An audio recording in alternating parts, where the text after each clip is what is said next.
Mi esposo fue menospreciado durante toda la noche, pero cuando el prometido anunció públicamente que él era su socio, la verdad no pudo ser ignorada. Mi familia siempre fue un laberinto complicado de silencios pesados, miradas esquivas y palabras que dolían más de lo que decían. Desde niña aprendí a navegar entre esas aguas turbulentas, a entender que no todo se dice abiertamente, que detrás de cada sonrisa había una crítica disfrazada, y que el amor familiar muchas veces venía con condiciones invisibles pero muy reales. Mi hermana mayor, Laura, siempre fue el centro de atención, la favorita indiscutible. Con su esposo, Ricardo, formaban una especie de pequeño imperio dentro de la familia, donde ellos imponían las reglas y decidían quién merecía estar cerca y quién no. A mí y a mi esposo Martín nos miraban como si fuéramos intrusos, como si no perteneciéramos realmente a ese mundo que ellos controlaban. Martín, por su parte, siempre fue un hombre paciente y fuerte. No es fácil llegar a un grupo cerrado donde todo el mundo parece tener un guión escrito, y no hay espacio para nuevas voces. Él intentaba, con gentileza y esfuerzo, ganarse un lugar, pero siempre se encontraba con muros invisibles que le impedían avanzar. En lugar de recibir apoyo, era objeto de sarcasmos y menosprecios velados, casi como una sombra incómoda que debía tolerarse sin cuestionar. Los problemas no surgieron de repente, fueron acumulándose con los años, como un fuego lento que quemaba poco a poco. Las reuniones familiares eran el campo de batalla donde esas tensiones se manifestaban con sutileza pero con crueldad. Comentarios despectivos sobre las decisiones de Martín, miradas de desaprobación cuando hablaba, y un constante clima de competencia donde siempre parecía que alguien esperaba que cometiera un error para reprocharlo después. Pero no era solo contra Martín. Yo también sentía la presión. No importaba cuánto intentara encajar, siempre me sentía juzgada, como si cada paso que daba fuera analizado con lupa. Era una constante lucha entre querer pertenecer y proteger mi dignidad. Había momentos en que el cansancio me vencía y me preguntaba si realmente valía la pena todo ese esfuerzo. La relación con Laura era especialmente tensa. Ella y yo compartimos lazos de sangre, pero poca complicidad. Más que hermanas, éramos rivales en un juego donde el premio parecía ser la aceptación de la familia. Laura tenía una personalidad dominante y no dudaba en usarla para controlar la situación. Siempre parecía disfrutar al dejar claro quién tenía el poder, y su indiferencia hacia Martín era evidente. En público fingía cortesía, en privado, no perdía oportunidad para menospreciarlo. La historia de nuestra familia está llena de episodios así, pequeños detalles que se acumulan hasta crear un abismo. Por ejemplo, recuerdo una vez que en una cena, Martín sugirió una idea para un proyecto familiar que podría beneficiar a todos. La reacción fue un silencio frío, seguido por un comentario burlón de Ricardo: «Deja que los expertos hablen». Fue humillante y devastador. Martín no respondió, pero yo sentí que una parte de él se rompía. Ese tipo de humillaciones no eran aisladas. En cada reunión, los desplantes se repetían disfrazados de bromas o críticas constructivas. A veces me preguntaba si estábamos viviendo en la misma familia, o si éramos los personajes equivocados en un teatro donde los papeles estaban asignados desde siempre. Por otro lado, Martín y yo teníamos nuestro propio mundo, un refugio construido con respeto y apoyo mutuo. Él era mi roca, y yo, la suya. A pesar de las heridas que recibíamos afuera, en casa nos cuidábamos, nos escuchábamos, y soñábamos juntos con un futuro donde pudiéramos crecer sin cadenas. Pero ese refugio también estaba amenazado por la toxicidad que venía de afuera, porque el peso del desprecio familiar podía corroer hasta la relación más fuerte. A lo largo de los años intentamos muchas veces tender puentes, hacer esfuerzos para mejorar la relación con mi familia, con la esperanza de que algún día nos vieran como iguales, como parte importante de la vida de Laura y Ricardo. Pero esas puertas siempre terminaban cerrándose con más fuerza. La boda de Laura fue, sin duda, el momento cumbre donde todo ese peso se hizo palpable. Nos sentaron en la última fila, como si no importáramos, como si nuestra presencia fuera una formalidad incómoda. Desde ese lugar apartado, observábamos el escenario donde se desarrollaba la celebración, rodeados de miradas que ignoraban o despreciaban. Martín estaba sereno, pero yo veía la tristeza en sus ojos. Era doloroso sentir que después de tanto tiempo y esfuerzo, seguíamos siendo invisibles para quienes decían ser nuestra familia. Y sin embargo, algo dentro de mí sabía que esa noche iba a cambiar todo, aunque no podía imaginar cómo. Lo que no sabíamos en ese momento es que la verdad, esa verdad que durante años habían tratado de ocultar o minimizar, iba a salir a la luz de la manera más inesperada. Y cuando eso ocurriera, las máscaras caerían, y tendríamos que enfrentarnos a un nuevo capítulo de nuestra historia, uno que pondría a prueba todo lo que habíamos aprendido sobre el amor, la traición y la fuerza para seguir adelante. Nunca imaginé que la traición vendría envuelta en una sonrisa de aparente cordialidad, ni que la herida más profunda no sería un grito o una confrontación, sino el silencio y la humillación disfrazada de indiferencia. Esa noche en la boda de Laura, cuando nos sentaron en la última fila, supe que algo más estaba por romperse. Pero lo que ocurrió después superó cualquier expectativa, y dejó en mí una cicatriz que aún no sana. Desde el principio, la actitud de Laura y Ricardo hacia nosotros fue un muro frío y alto. Ignoraban deliberadamente a Martín, evitaban dirigirle la palabra y sus miradas llenas de desprecio no se ocultaban. Pero lo que más dolía no era solo la indiferencia, sino la forma en que nos trataban como si no existiéramos, como si estuviéramos de más en un día que para ellos era una celebración de poder y éxito familiar. Recuerdo cuando el prometido de Laura, Daniel, tomó el micrófono para hacer su discurso. Había un silencio expectante en el salón, las luces se bajaron ligeramente y todos esperábamos palabras de amor, agradecimiento o promesas de futuro. Pero lo que vino fue un golpe directo y público que nadie vio venir. Con una sonrisa que parecía calculada, Daniel empezó a hablar de sus logros, sus proyectos y su ascenso en el mundo empresarial.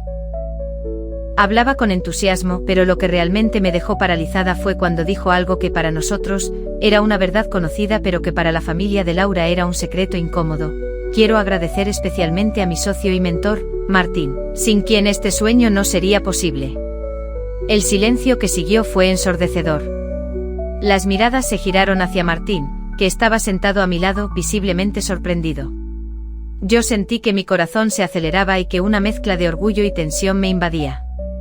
La traición que habíamos sufrido durante años, la invisibilización de Martín, se exponía ahora a la luz de todos. Pero lo que vino después fue aún más cruel.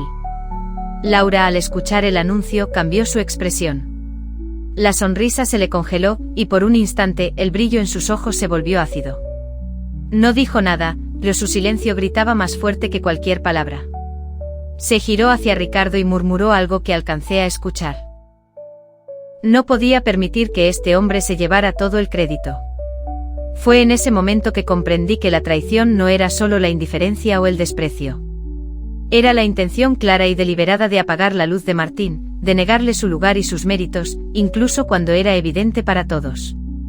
Era una batalla por el control, por mantener una imagen de superioridad a costa de destruir la verdad. Mi cuerpo reaccionó con una mezcla de rabia y tristeza.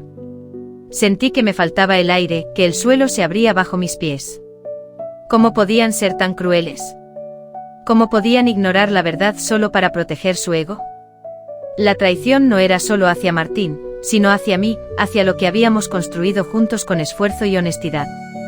Durante años habíamos callado, soportado las miradas, las burlas, los desplantes. Pero esa noche la traición se convirtió en una herida abierta, una humillación pública que no podía pasar desapercibida. Sentí que todo el dolor acumulado explotaba dentro de mí, que la injusticia era demasiado grande para soportarla en silencio. Intenté contener las lágrimas mientras veía a Martín, fuerte pero visiblemente afectado, tratar de mantener la compostura. Su mirada se cruzó con la mía, y en ella vi el peso de la traición, la decepción y también la determinación de no dejarse aplastar. El resto de la noche fue un torbellino de emociones. Las conversaciones se volvieron tensas, las miradas cargadas de reproche y vergüenza. La familia de Laura intentaba minimizar el anuncio de Daniel, como si fuera un error o una exageración. Pero nadie podía borrar lo que había sido dicho ni la verdad que se había revelado. En medio de ese caos, comprendí que la traición que habíamos sufrido era mucho más profunda y compleja de lo que imaginaba. No solo era una cuestión de rencores personales, sino una lucha por el poder, el reconocimiento y la identidad dentro de una familia donde las apariencias y el control lo eran todo. Esa noche, después de que la boda terminó y la gente se fue, Martín y yo nos quedamos en silencio, procesando lo que había sucedido. No necesitábamos palabras para entender que algo había cambiado para siempre. La traición había roto el equilibrio, había sacado a la luz las heridas ocultas, y nos había obligado a enfrentar la verdad de frente. Sentí una mezcla de dolor y liberación. Dolor por lo que habíamos perdido, por la confianza que se había fracturado. Pero también una chispa de esperanza, porque en medio de la traición, la verdad se había alzado con fuerza, y esa verdad sería el primer paso para construir algo nuevo, algo mejor. Después de aquella noche, algo dentro de mí cambió para siempre. La traición ya no era solo un golpe inesperado. Se había convertido en una sombra constante que nublaba cada pensamiento, cada paso que daba. Sentía un peso insoportable en el pecho, una mezcla de tristeza, rabia y confusión que me hacía cuestionar todo lo que había creído sobre mi familia, sobre mí misma, y sobre el amor que merecía. Durante días intenté encontrar respuestas en mi interior. ¿Por qué había permitido que esto sucediera? ¿Por qué había callado tanto tiempo frente a la indiferencia y las humillaciones? Cada vez que recordaba aquella noche, la imagen de Martín siendo ignorado y menospreciado me atravesaba como un puñal. Pero también recordaba la mirada orgullosa que me lanzó cuando Daniel lo reconoció como socio, y ahí encontraba un poco de fuerza. Sin embargo, la decisión no fue fácil. Tenía la lealtad grabada en la piel, esa lealtad hacia una familia que, a pesar de todo, era la sangre que corría por mis venas. Sentía culpa por pensar en alejarme, en protegernos a nosotros mismos a costa de cortar lazos que parecían irrompibles. Me preguntaba si era egoísta por querer preservar mi paz, si estaba traicionando a quienes me habían criado y acompañado toda la vida. Pero la verdad, esa que no podía seguir ignorando, era que la toxicidad había minado mi espíritu.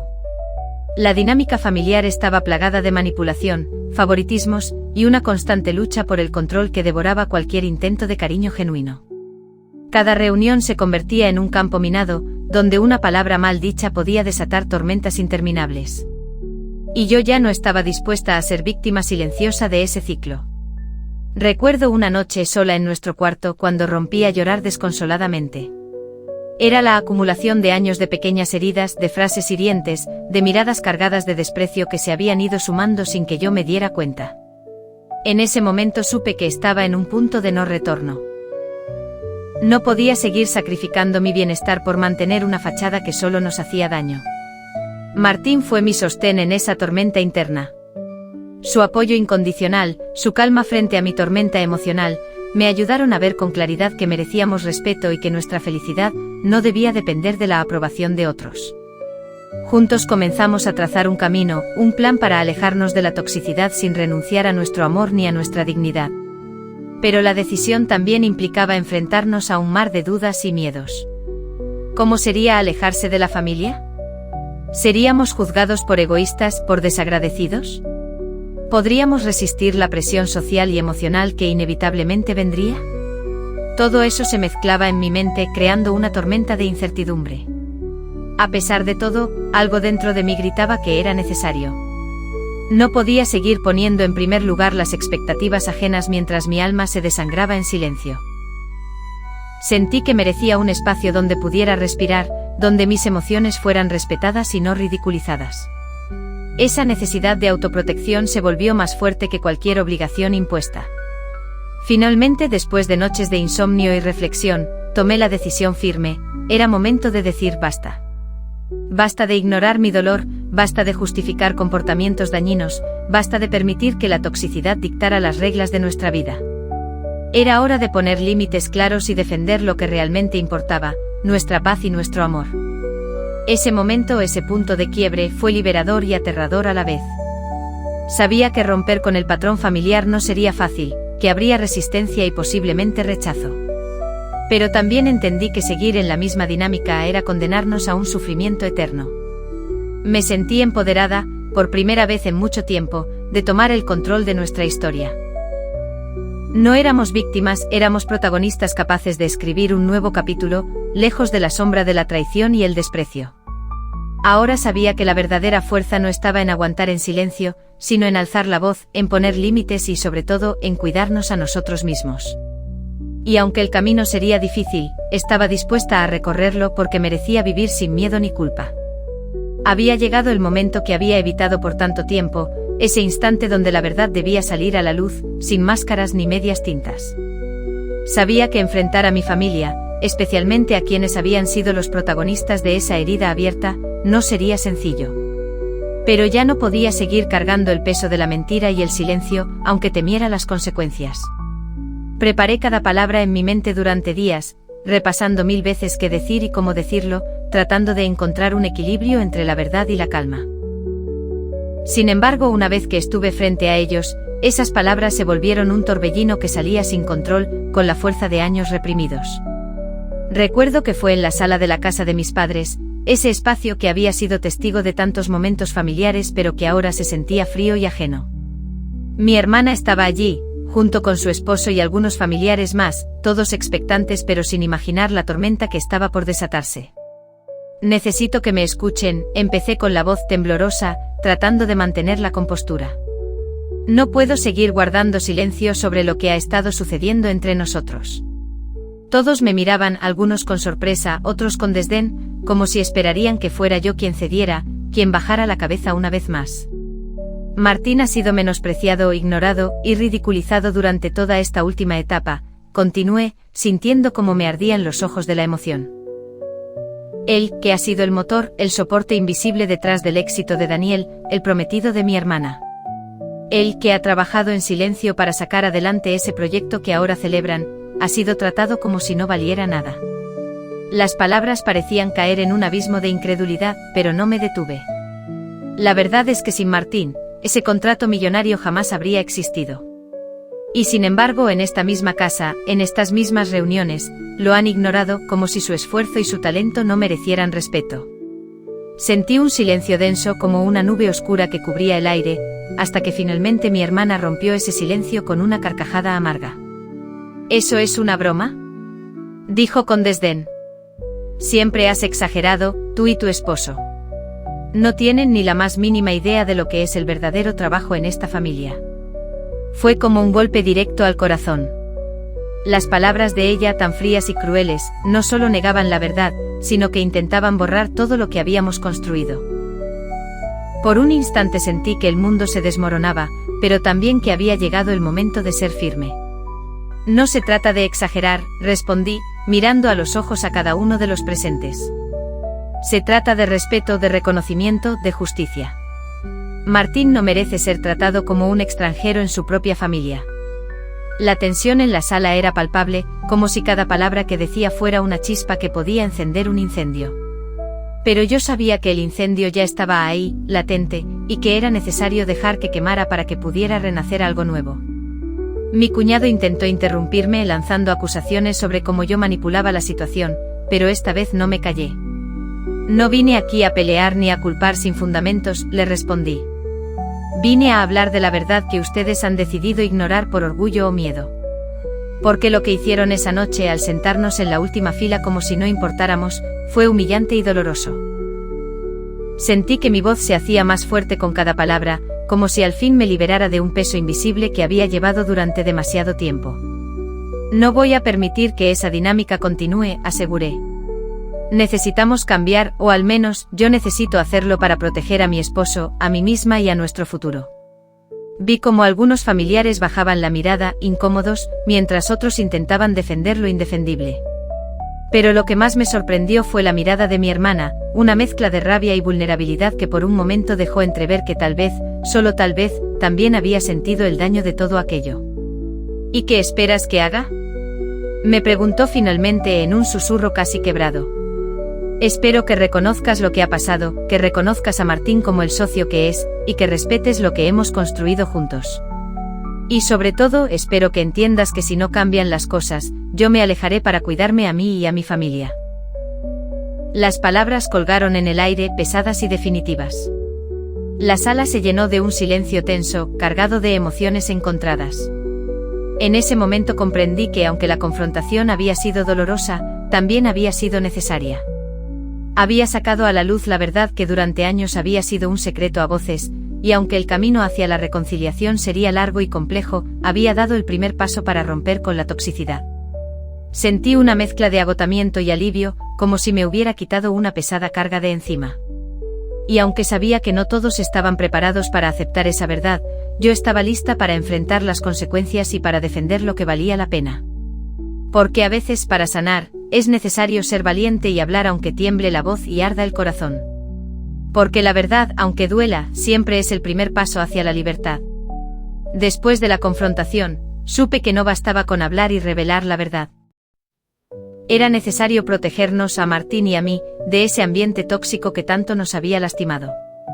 Poner límites claros se convirtió en una necesidad urgente, una defensa para nuestro bienestar emocional. Al principio, la idea de establecer barreras emocionales y físicas me asustaba. Crecí con la creencia de que la familia es incondicional, que siempre debemos soportar, perdonar y ceder para mantener la armonía. Pero la experiencia me enseñó que esa armonía era solo una ilusión que ocultaba resentimientos, desprecios y heridas abiertas. Seguir así era como nadar contra la corriente en un río que solo quería arrastrarme. Mi primer límite fue simple pero poderoso: dejar de asistir a reuniones familiares donde sabía que el trato hacia nosotros sería frío, indiferente o incluso humillante. Fue difícil decir no cuando todos esperaban que estuviéramos presentes, pero aprendí que decir no también era decir sí a nuestro cuidado. Al principio, las reacciones no se hicieron esperar. Mi hermana expresó su molestia, preguntándome por qué nos alejábamos, acusándonos de ser dramáticos, incluso de querer romper la familia. Pero yo estaba decidida. Mi paz valía más que su aprobación. No puedo seguir exponiéndome a que nos ignoren o humillen, le expliqué en una llamada, tratando de mantener la calma. Si quieres que nuestra relación funcione, necesito que respetes nuestro espacio. También establecí límites en la comunicación. Dejé de responder mensajes hirientes o indirectas, y cuando alguien intentaba culparnos o manipularnos emocionalmente, aprendí a no engancharme. Fue un proceso lento porque la culpa y el miedo siempre querían colarse, pero con cada no firme, ganaba un poco más de fuerza. Además, me di permiso para priorizar mi bienestar mental. Comencé a acudir a terapia, donde pude entender mejor mis emociones y patrones familiares. Allí comprendí que establecer límites no era egoísmo, sino un acto de amor propio y supervivencia. Uno de los retos más grandes fue lidiar con la resistencia de quienes querían mantener el control o negar la realidad. Sentía que cada límite que ponía era una provocación para algunos, un desafío a su autoridad o a su imagen perfecta. Recuerdo una cena en la que, después de haber decidido no participar en una celebración familiar, recibí un mensaje casi acusador de mi madre. ¿Así es como agradeces todo lo que hemos hecho por ustedes? Fue doloroso, pero no me dejé llevar por la culpa. Respondí con honestidad. Lo que agradezco es que me respeten y me permitan decidir cómo cuidarme. Fue un pequeño acto de valentía que me reafirmó que estaba en el camino correcto. También aprendí a cuidar mis límites dentro de la casa, en conversaciones y encuentros casuales. Si una charla se tornaba tóxica o descalificadora, me levantaba y me retiraba, sin explicaciones largas ni justificaciones. Al principio sentí miedo de ser juzgada, pero pronto comprendí que proteger mi espacio era un acto necesario. A veces me sentía sola en ese proceso. Porque no todos entienden que establecer límites no significa romper lazos para siempre, sino cambiar la manera en que esos lazos funcionan. Pero esa soledad también me enseñó a confiar en mí misma, en mi criterio y en mi necesidad de sanar. Con el tiempo mis límites fueron ganando respeto. No todos los aceptaron, pero ya no buscaba su aprobación. Aprendí que poner límites es un acto de responsabilidad emocional, un compromiso con uno mismo que a veces duele, pero que siempre es necesario. Hoy cada no que digo con firmeza es una victoria personal. Cada vez que protejo nuestro espacio emocional y físico, siento que crezco, que dejo atrás la víctima y abrazo a la mujer que se atreve a cuidarse. Porque en medio del caos y la traición, descubrí que los límites son el refugio donde comienza la verdadera sanación. Durante mucho tiempo pensé que la lealtad familiar era una obligación sagrada, un deber que debía cumplir sin importar el costo. Crecí escuchando frases como la familia es primero, hay que aguantar por los tuyos, y el compromiso con la sangre es irrompible. Pero después de todo lo vivido, entendí que esas palabras podían ser una trampa silenciosa, una cárcel emocional donde uno se pierde a sí mismo tratando de cumplir expectativas ajenas. Llegó un punto en que tuve que decidir, seguir permitiendo que la toxicidad me consumiera, solo para evitar conflictos y cumplir con un deber impuesto. O apostar por mi bienestar, mi tranquilidad y la de Martín, aun si eso significaba romper con esa idea tradicional de familia perfecta. Esa elección no fue fácil. A cada paso, la culpa se presentaba como una sombra pesada. ¿Cómo voy a abandonar a mi familia, cuando más me necesitan, me preguntaba una y otra vez. Pero con el tiempo comprendí que no se trata de abandonar, sino de protegerme, de priorizar mi paz mental, porque sin ella, no puedo ser ni buena esposa, ni hija, ni hermana. Optar por la paz significó aceptar que no todos los lazos familiares son saludables.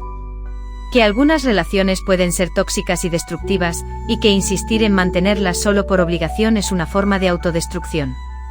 Esta decisión implicó aceptar que tal vez perdería la aprobación de algunos, que quizás sería vista como egoísta o desleal. Pero la verdad es que el precio de quedarme en ese círculo de dolor era mucho más alto: ansiedad constante, tristeza profunda y un sentimiento de vacío que me consumía. Elegir la paz fue también elegir la autenticidad. Fue atreverme a vivir conforme a mis valores y sentimientos reales, no a los que otros esperaban de mí. Fue un acto de valentía, porque significó romper con el molde que me habían impuesto y construir mi propia definición de familia y amor. En este camino aprendí que la verdadera lealtad no es a la sangre, sino a uno mismo. A la propia integridad, a la salud emocional y a la felicidad. Porque si no estoy bien, no puedo dar lo mejor a nadie más. Martín y yo decidimos que nuestra prioridad era el bienestar mutuo, y eso implicaba distanciarnos de ambientes que nos hicieran daño. Fue una decisión que fortaleció nuestra relación y nos permitió encontrar un espacio seguro donde crecer y sanar. Aunque al principio hubo tristeza, también hubo liberación. Dejé de cargar con el peso de la obligación impuesta y empecé a construir una vida donde la paz es el eje central. Reconozco que no es fácil romper con expectativas familiares ni con tradiciones arraigadas, pero la recompensa es inmensa: una vida donde la tranquilidad y el amor propio tienen espacio para florecer. Ahora sé que elegir la paz sobre la obligación no es un acto de rechazo, sino un acto de amor profundo hacia uno mismo y hacia quienes realmente importan. Y aunque algunos caminos se hayan cerrado, otros se abren con mayor honestidad, respeto y sinceridad. Después de tomar la difícil decisión de alejarme de la toxicidad familiar y priorizar mi paz, la vida empezó a mostrarme un paisaje distinto. No fue un camino sencillo ni inmediato, pero sí uno profundamente necesario para mi sanación y crecimiento personal. Al principio sentí un vacío extraño. Había dejado atrás costumbres, rituales y personas que formaban parte de mi historia desde siempre. Esa sensación de pérdida me golpeó con fuerza. Me preguntaba si había hecho bien, si acaso estaba siendo egoísta o injusta. Sin embargo, con el tiempo esa duda fue cediendo espacio a una verdad más poderosa: había elegido vivir sin miedo, sin resentimiento, sin la pesada carga de complacer a quien no merecía mi esfuerzo. La familia, por supuesto, no reaccionó bien al principio. Las críticas y los reproches continuaron, pero ya no me lastimaban como antes. Aprendí a discernir cuáles batallas valía la pena pelear y cuáles era mejor dejar pasar. Esa distancia me dio claridad para ver la realidad con ojos nuevos. Ya no veía a mis familiares como enemigos, sino como personas complejas, heridas a su manera, que no sabían amar sin hacer daño. El distanciamiento me permitió también descubrir nuevas formas de amar y relacionarme. Empecé a fortalecer vínculos con amigos que se convirtieron en familia elegida, esas personas que sostienen sin condiciones ni juicios. Encontré en ellos un refugio donde la autenticidad y el respeto son la norma, no la excepción. Con Martín, la relación creció en confianza y complicidad. Poner límites y protegernos juntos nos unió más que nunca. Aprendimos a comunicarnos con honestidad, a validar nuestras emociones y a construir sueños compartidos sin miedo al juicio externo. Esa alianza sólida fue fundamental para que pudiera seguir adelante con la cabeza en alto y el corazón en paz. En lo personal, la experiencia me transformó. Dejé de ser aquella mujer que temía confrontar, que cedía por evitar conflictos, que ponía las necesidades de otros por encima de las propias. Me convertí en alguien que conoce su valor, que defiende su espacio y que se permite decir basta cuando algo no le hace bien. También entendí que el perdón es un regalo que me doy a mí misma, no un acto de reconciliación automática. Perdono para liberarme del rencor, no para justificar el daño sufrido. Esa libertad me abrió las puertas a una nueva vida, más ligera y auténtica. Ahora miro atrás y veo el camino recorrido con gratitud y respeto por mi propio proceso. Reconozco que la herida seguirá allí, pero ya no me define ni me controla. La cicatriz es parte de mi historia, un recordatorio de que sobreviví, de que aprendí a ponerme primero sin sentir culpa. Mi familia ya no es el centro absoluto de mi existencia, y eso no significa que los ame menos, sino que aprendí a amarme más. Y en ese amor propio encontré la fuerza para elegir relaciones sanas, para decir sí a la vida que quiero y no a aquello que me daña. En este proceso también descubrí la importancia de la honestidad radical. Ser sincera conmigo misma y con los demás me permitió soltar máscaras, expectativas irreales y cargas innecesarias. Esa autenticidad me conecta con personas que me valoran por quien realmente soy. Hoy vivo con la certeza de que crecer duele, pero que ese dolor es la antesala de la libertad. Aprendí que a veces hay que perder para ganar, dejar ir para abrazar lo que realmente importa. Y aunque la historia con mi familia no terminó como soñé, terminé encontrando mi propia historia, una donde la paz, el respeto y el amor genuino son los protagonistas. Este camino no es perfecto ni lineal, pero es mío. Y eso, más que cualquier cosa, me llena de esperanza y orgullo.